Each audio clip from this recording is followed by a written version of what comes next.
with us, once again, we have two members of the Royal Grenada Police Force here to talk to us about Intercol. So good morning, officers. Morning, sir. All right, welcome to the show. Thank you, sir. All right.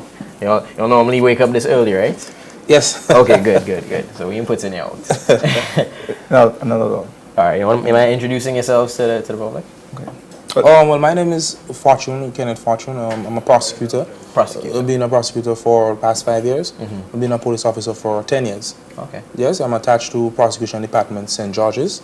And again, I must say, I want to thank you for having us here, because it is always the objective of the organization, not so much on crime detection, but crime prevention. Right. And, our role here this morning is to, educate persons so as to prevent offenses from happening. And we are very, very pleased to be here this morning. Okay. Yes, and I'm Constable Kerry Swan. I'm also attached to the Prosecution Department.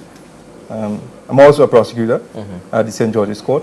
And yes, as Constable Fortune indicated, we are both pleased to be here. We'll be speaking in relation to students, primarily offenses that they may commit during the Intercol season. Okay, I was about to say, if we have two officers from prosecution here to talk about Intercol, what's going on? Yeah. So, okay, go ahead. It's very important because students sometimes use this event as an opportunity to get involved in all kinds of offensive, or commit these kind of offenses, offensive weapons and throwing of missiles, which is very, very popular during the games,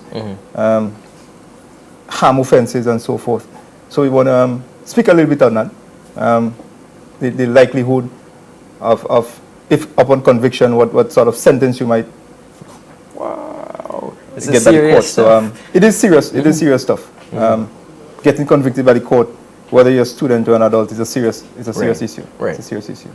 So something like the throwing of missiles. Let's say your team lose a race and somebody get talk and you decide you're pelting a plastic bottle or something behind it. What kind of penalties? And you're looking at first of all, just simply throwing that missile, whether it's a bottle, a stone, or so forth.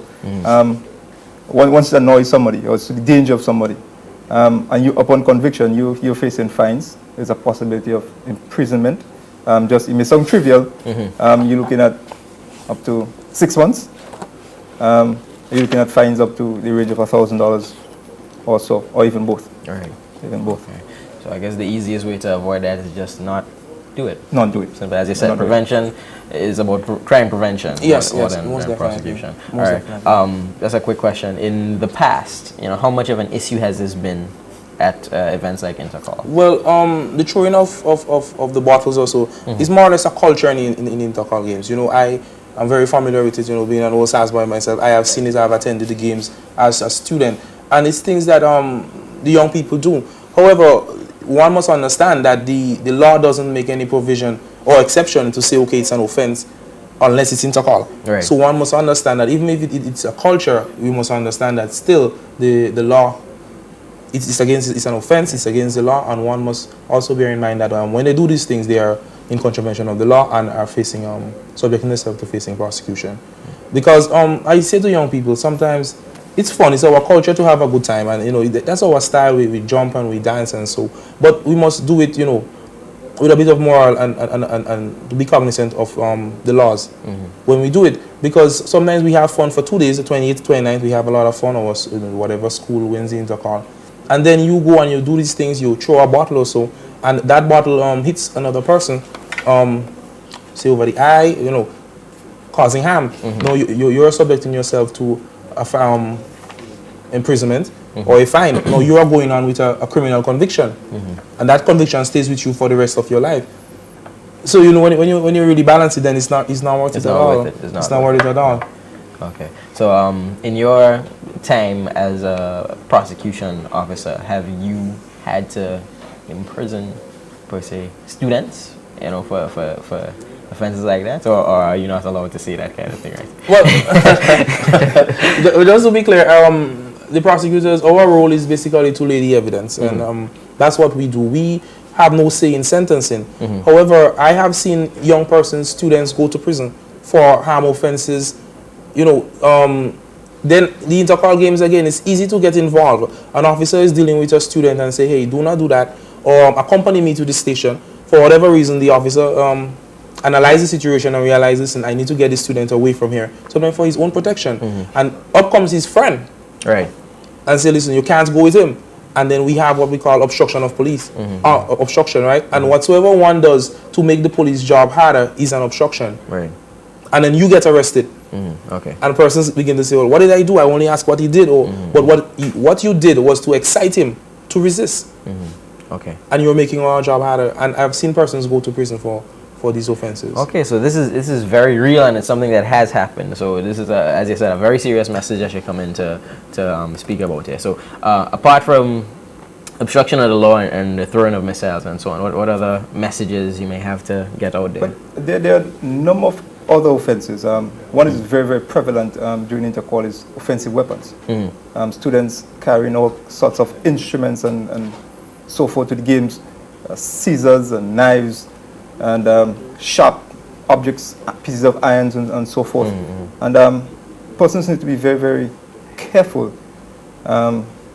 Students especially come into games with these instruments. The law is quite harsh in relation to it. Persons can be imprisoned for up to 6 months or fined. And just the mere danger of carrying these objects for other persons cause serious injuries, even death to persons.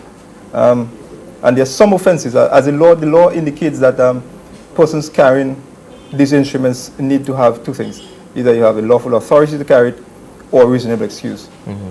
If one is going to school and has a pair of scissors that he needs to do a project with, clothing and textiles or so forth, then he may have a reasonable excuse for carrying it. But going to Intercol games, there's no reasonable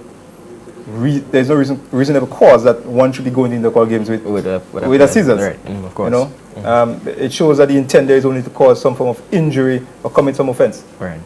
And once you're caught with it, there are some offensive there are some weapons that are offensive per se. You don't have to have a reason for having it. Swords and switchblades, especially switchblades that has a spring that you would squeeze it and the blade comes out. There's no lawful authority, and you have no reasonable cause for having it. Once it's confiscated from you, it means that you have committed an offense. Even if it's a pen knife, because as far as I know, there are no glass bottles at Intercol. There are no glass bottles. Anyway, so you don't even need an opener. You don't need an opener. You just need money for entry fee, and that's all. Go there, support your school, make it clean. And of course, to ensure that these things don't make it into the doors of the stadium, there are searches going to be taking place. There are searches that will be taking place, but both by personal security, arranged by the sponsors and so forth. And the Royal Greener Police Force will be there for law enforcement. All right. And let me just add, as my colleague was saying, that the force some years ago have adopted a zero tolerance to offensive weapons. So for young persons out there and parents, once you or your child get caught with an offensive weapon, zero tolerance. You will be arrested and brought to court. There is no exception in respect to those offenses. It's the view of the commissioner that once persons are arrested with these weapons, that they be brought to court. Right. So, I always encourage persons to save themselves the trouble. Just do not carry those weapons. Exactly. And as you say, you don't want it on your record permanently. Definitely not. There are grave implications for persons that get convicted. Once it's a criminal conviction, you look at students, once they're finished with school, they have to university, want to travel, they need a visa, they need a job. You need a police record, a certificate of character. Once you get that, you apply for that, and employers sees that this person has a criminal conviction. It may become very difficult for you to get employed by these people. So students need to take that in heart, understand that there is life after Intercol games, and the decisions you make now could have grave implications on your future. Right. So one last thing, apart from physical injury and harm and those offenses, we had officers here I think it's earlier this week or last week, and they were talking about other things. We were talking about traffic and so on, but they also spoke about drugs and alcohol. Yes. All right. Well, again, that is a serious problem that we have, and we have seen young people using drugs a lot.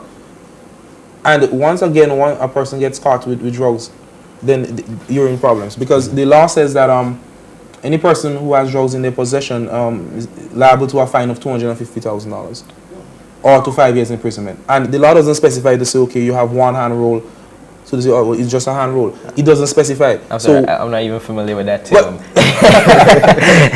So once you have drugs in your possession, and the police apprehends you, then you're liable, and you're charged, then you're liable to be fined up to $250,000 or spend 5 years in prison. Wow. And you know, I always encourage young persons again to be very careful, because persons normally comes to court and, you know, they have the defense that it doesn't belong to me, someone gave me a bag to drop off. But the law again says, listen, there's another charge that says you handle a controlled drug.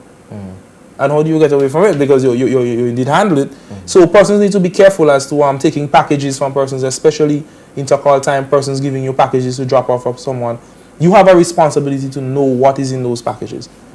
Because once you the police apprehends you with it, it wouldn't just be, okay, you didn't know, we'll set you free, but again, you are placing yourself in a position to be charged. All right. So, you know, we encourage persons to stay away from the drugs, and be careful as to taking packages, and so especially for the games, persons may give you a bag, say, carry it in for me, drop it for this person. You have a responsibility to know. The law places the responsibility on you that you should know what are in those bags and containers.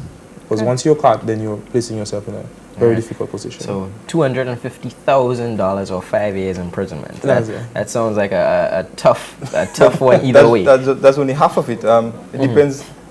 If the matter goes indictable, meaning to the High Court, you're facing up to life in prison for drug-related matters. Right. Or up to $500,000, $500,000.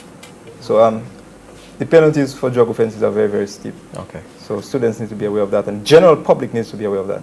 All right. So any final messages that you want to give our viewers? I just want to encourage the students, and as they attend the games, leave the weapons at home, and to encourage the teachers and parents who also have a responsibility to the students. Make sure that your children are home at a particular time. They don't have them loitering after the event. That was the other thing, yes. That in itself is an offense. You see them gathering around the terminal area, fish market area, on the streets, in alleys and so forth. Get them home. And the teachers, to be a bit responsible for the students, and make sure students from your class or your school, that they're home, they're on buses, and so forth. And to stay away from trouble in general. Be your best behavior, support your school. You might be a bit upset that your team did not win, but enjoy the moment. Right. The life after Intercol, as I indicated. The mistakes you make now, you may have grave implications on your future. So and of course, not just to the losers, but to the winners. There's no winners, excuse to have a yeah. parade in the middle of town, right? Yeah, most absolutely definitely. not. Most definitely. Go home. Intercol will finish at probably 6 or so, and after 9, 10 at night, you see the students in uniform in the town of St. George. You know. All right, so there you have it, folks. The Royal Grenada Police Force Prosecution Department just advising us on not the do's and don'ts, but more the don'ts for Intercol and the penalties that can be associated with these things. So, of course, the Royal Grenada Police Force is definitely on board to making Intercol a successful, safe, and clean event. So, we want no violence, no drugs, no weapons, and of course, they'll be looking out for it with searches and everything. Yes. Their presence will definitely be felt at the stadium for this year's games, right? Yes. So, thank you very much for coming on. Thank you for having us, sir. All right. Yes. Okay.